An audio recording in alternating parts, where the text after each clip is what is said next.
3277 নম্বর হাদিসের বর্ণনা।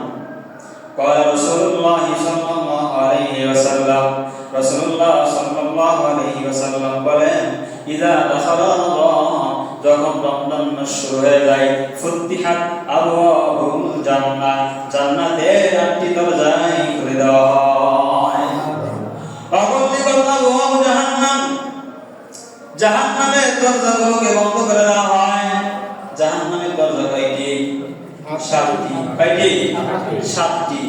আল্লাহ রাব্বুল আলামিন সূরা হিজরের মধ্যে বলেন, লাহা সাবআতু আবওয়াব, জাহান্নামের দরজা হলো 7টি। কয়টি? 7টি।